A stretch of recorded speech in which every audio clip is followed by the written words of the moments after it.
తెలంగాణ రాష్ట్ర ప్రభుత్వం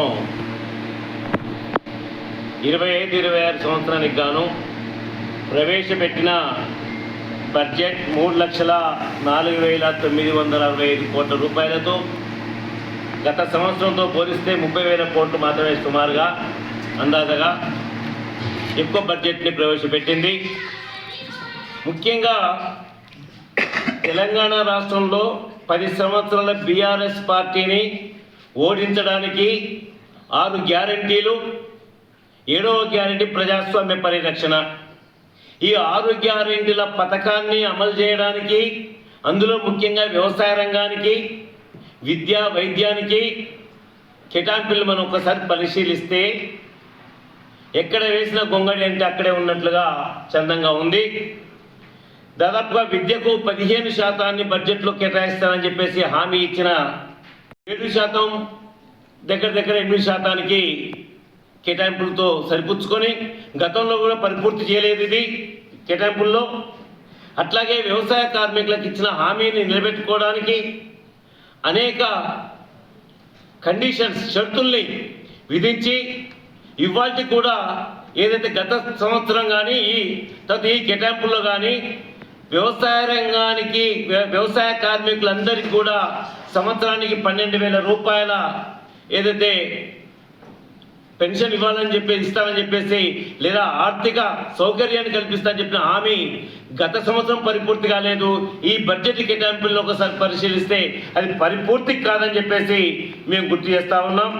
అట్లాగే ఈరోజు ఏదైతే వ్యవసాయ రంగానికి పెద్దపీట వేస్తామని చెప్పిన వీళ్ళు ఏదైతే వరంగల్ డిక్లరేషన్ ప్రకారంగా అన్ని పంటలకు 500 రూపాయల రైతు భరోసాకు సంబంధించి కూడా, అట్లాగే రైతు రుణమాఫీకి సంబంధించి కూడా నామమాత్రంగా ఉంది అనే విషయాన్ని గుర్తు చేస్తూ పంటల ధరలకు సంబంధించి ఏదైతే కేటాయింపులు ఉన్నాయో ఈ కేటాయింపులకు సంబంధించి, బీమాకు సంబంధించి మొత్తం పంటల బీమా ఒకటి, రైతు బీమా ఒకటి, 2 విధాలుగా చూడాలి.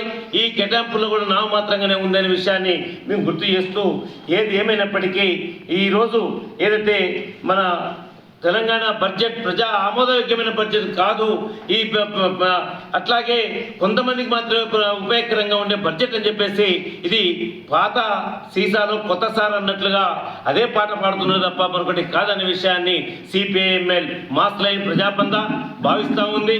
ఈ 6 డిమాండ్లతోని 6 డిమాండ్ల సాధన కోసం ఆయా ఉద్యమాలు చేయాలని చెప్పేసి కూడా సిపిఐఎంఎల్ మాస్ లైన్ పిలుపునిస్తూ ఉంది. ఈ నేపథ్యంలో 7వ గ్యారంటీ ఈరోజు మనం చూస్తూ ఉన్నాం. దాదాపుగా విచారణ పేరు మీద పోలీస్ స్టేషన్ ఒక మాట, పసుపుకు 12,000 రూపాయలు ధర కన్నా తక్కువ వస్తే 10,000 వస్తే 2,000 రూపాయలు బోనస్ ఇస్తాం, 9,000 ధర పలికితే 3,000 రూపాయలు బోనస్ ఇస్తాం అని ఇచ్చిన హామీ నేటికి నోచుకోలేదు.